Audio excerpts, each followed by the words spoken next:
Hola, querido maestro, colega y amigo.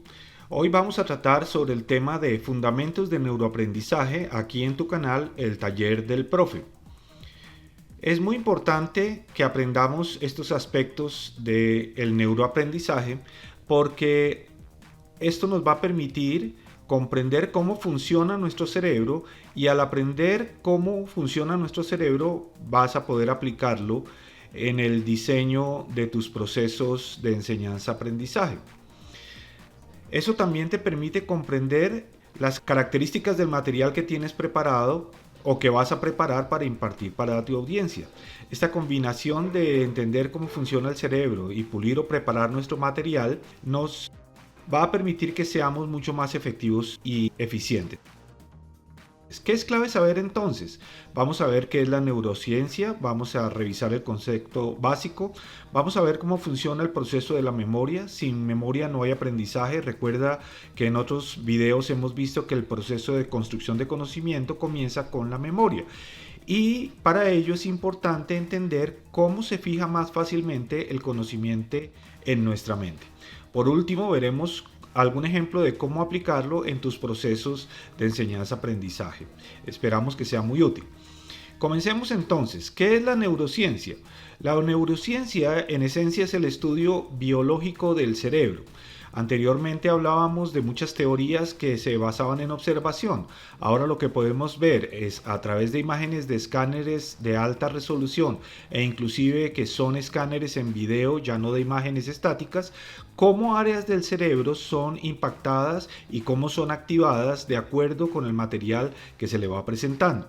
Entonces tenemos que este estudio va desde lo molecular, es decir, desde la parte más pequeña de la bioquímica del cerebro hasta lo conductual, cómo esto se convierte en un proceso que desarrolla conductas desde la memoria hasta el conocimiento y así impacta en una conducta y finalmente en el conocimiento como tal. Entonces vamos a ver desde el nivel celular cómo trabajan las neuronas individuales, y en neuronas individuales tenemos diferentes aspectos, como por ejemplo el ensamble de esas neuronas en redes pequeñas de neuronas que tienen una funcionalidad localizada y a veces temporal. De allí pasaríamos a ver cuáles son los ensambles grandes, como por ejemplo la corteza cerebral, en donde se concentra la mayoría de la actividad del cerebro y que es de manera permanente. Y vemos hasta el nivel más alto del sistema nervioso, en donde las redes neuronales son las que establecen un funcionamiento parecido al de un computador, con diferentes elementos que interactúan entre sí para gobernar nuestro pensamiento y por supuesto nuestro conocimiento. Cuando veamos esta rama de la ciencia, que es la neurociencia, vamos a ver cómo esto se conecta y se combina con las teorías que tienen que ver con la psicología y crear la neurociencia cognitiva. La neurociencia cognitiva ya es una ciencia que se imparte para que los maestros podamos comprender cómo funciona el cerebro y puede trabajar a través de ese funcionamiento el aprendizaje de las personas. Obviamente de allí el salto a la educación fue relativamente sencillo. En términos sencillos, ¿qué es la neurociencia? La neurociencia es la ciencia que estudia el comportamiento biológico del cerebro, pero va mucho más allá de este. Y de ese comportamiento nos interesan tres aspectos que en este momento que son la memoria, las inteligencias, que lo veremos en un próximo video, y las condiciones que la información debe cumplir para que se facilite el proceso del aprendizaje. Veamos comenzando cómo funciona la memoria. La memoria funciona cuando un estímulo a través de nuestros sentidos entra a impactar nuestro cerebro. Antes se hablaba del material o de la enseñanza que se iba a aplicar. Ahora estamos hablando de un término diferente que es la propuesta cognitiva. Una propuesta cognitiva sencillamente es una base de información que le proponemos al cerebro de la persona que nos escucha, le proponemos un conocimiento. Este cambio es muy importante porque implica que, como es una propuesta, la persona puede aceptar recibir esa propuesta o rechazarla. Esto en los adultos es sumamente importante porque el adulto, a la medida que esté recibiendo el estímulo o escuchando la propuesta cognitiva, inmediatamente está compaginándola, comparándola con su conocimiento previo, así como con su experiencia previa. Allí comienza el proceso de impresión en la memoria. Esta primera fase la denominamos memoria perceptual y puede tomar entre 6 y 10 segundos para que el cerebro tome una decisión si la información que está recibiendo es de interés y es realmente útil, importante para la vida. El cerebro va a aceptar que pasemos a otra fase. Pero si la memoria perceptual de 6 a 10 segundos le parece aburrido, no le parece interesante, útil o importante, lo que hace es enviar esa información o comenzar a enviar esa información a algo así como un camioncito de la basura. Si el cerebro, por ser un buen estímulo, estar bien aplicado, acepta que es interesante, entonces lo va a enviar a otra fase de la memoria, que es la memoria de corto plazo. También la llamamos memoria de trabajo. La memoria de trabajo es fácil que en una lista de elementos podamos recordar 6 o 7 elementos de manera fiel por unas 2 horas. Pero esto puede estar latente por unos 2 meses. ¿Qué quiere decir entonces esta memoria de corto plazo? Que el cerebro recibió una información a través del estímulo y cree que es relativamente importante, aunque todavía no la tiene clara. Para que esto sea verdaderamente claro e importante para el cerebro, la conexión, es decir, la conexión entre la información que recibimos se conecte fácilmente con información previa de nuestro cerebro y construya sobre la anterior, es decir, que no entre en una disonancia o en una contradicción con lo anterior. Por eso, preparar nuestro cerebro para recibir nueva información es clave porque conecta las dos funciones anteriores a la nueva. ¿Cómo se fija en la memoria de corto plazo? Se apoya en la repetición. A veces nosotros conectamos la memoria con la memorización que ha sido tan criticada. Pero es que mientras no memoricemos, no podemos integrar esta información a nuestro conocimiento. Y la repetición lo que le está diciendo al cerebro es que esto que está escuchando es importante y por eso es necesario retenerlo. Sin embargo, si no se hace una buena labor, si el cerebro no recibe de manera adecuada, ¿qué es lo que hace? Lo va a enviar nuevamente al camioncito de la basura, ahora de manera paulatina, pero esto será constante, es decir, enviar este material al camioncito de la basura va a suceder en la noche mientras dormimos, cuando el cerebro revisa qué fue señalado como importante y lo que no fue señalado como importante lo va a enviar total o paulatinamente al camioncito. Si el cerebro encuentra que esa información es algo útil, va a pasar a un siguiente nivel de memoria que es de más interés para nosotros, que es la memoria de largo plazo, en donde tenemos infinitos redes de conocimiento que se van formando a través de la captación de estos elementos, desde la memoria de corto plazo a la memoria de largo plazo. Casi que hay una información que se convierte en algo físico y se construye en las comunicaciones neuronales de nuestro cerebro. Por ello, es a veces físicamente imposible borrar algunas cosas de la memoria.